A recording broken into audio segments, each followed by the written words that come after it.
Hi, my name is Lily. My fiancé Dean and I were scheduled to marry in the summer. We planned on doing a small ceremony by just inviting our close friends and family. Everything was going great until one day Dean asked his mother to live with us till the wedding so that she could help out with everything. I am a family girl and my country children mostly do live with their parents, so having my mother-in-law over at my place was not odd for me at all. I was excited to be living with her and to get to know her. The first week was great. She told me stories about my fiancé's childhood, like where he grew and how clumsy he was as a child. We would laugh and talk all the time. Dean was relieved and happy to see that we were getting along. One day I went shopping with my mother-in-law. She picked out a lot of clothes, but when it was time for her to pay, she told me that she forgot her wallet. I paid on her behalf. I was sure she was going to pay me back since it was a lot of money, but she didn't. The wedding expenses were already a lot, but I didn't know how to ask for it back, and Dean was already stressed because of work, so I didn't tell him and stayed quiet. That evening she took out my accessories without asking and told me that she will be keeping them with her for a while. It was so weird. I called Dean and told him about it. He said that maybe his mother was just being friendly. A week went by and my mother-in-law started to yell that her clothes were missing. We were surprised and asked her how could they be missing. She told us that she ironed them last night and now they are not in her room. She then went on and said that maybe Lily took them. I was shocked. I asked her why would I take them? Well, I don't know. I guess since I didn't pay for them so you wanted it back. My confusion will only be cleared once I check your room. Mom, we are not going to let you do that. No, it is all right. Let her do it. Dean was embarrassed, but we went in our room. My mother-in-law looked behind the sofa and found all her clothes there. I was at a loss of words. I didn't know how they got there. See, I told you she stole them.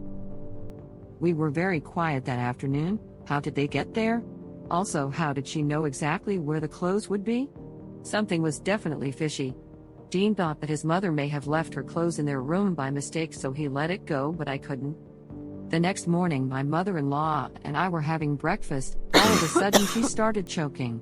I tried to help her. Dean was changing his clothes when he heard his mother and came outside. All of a sudden, his mother started yelling that I am trying to kill her. I got up and told Dean that I was just helping her. He was so confused. He took his mother in the room and asked her to rest. I then had a huge fight with Dean. He didn't believe me and thought that I just couldn't stand his mother in the home.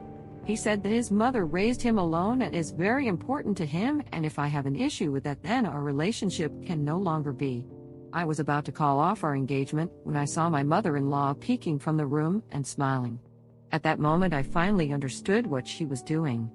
This is what she wanted. I couldn't let her win, so I apologized to Dean and went into my mother-in-law's room. I confronted her and told her that her plan didn't work, and I will see her at the wedding. She was furious. Later that night, we had an early dinner and went to sleep. Dean was asleep and I was watching a show while sitting on the sofa. It is then when I noticed a shadow outside our room. I opened the door to check and saw my mother-in-law standing with a big pair of scissors. I was so scared and I asked her what she was doing. She said, "I am going to shave your head, and if you still won't leave my son, I will stab you with this." I screamed. Luckily this woke Dean on time and he saw what his mother was about to do. He pushed his mother back and saved me. She was then sent to an asylum. Dean had no idea his mother was a mental patient. I thought she had a personal issue with me, but it turned out that she didn't want Dean to marry anyone. She said that she put her life on hold for Dean and now he should do the same. Dean apologized to me later for the way he handled things. He said that it was very hard for him to believe that his mother would do something this insane. I forgave him and we got married and now live far away from my mother-in-law.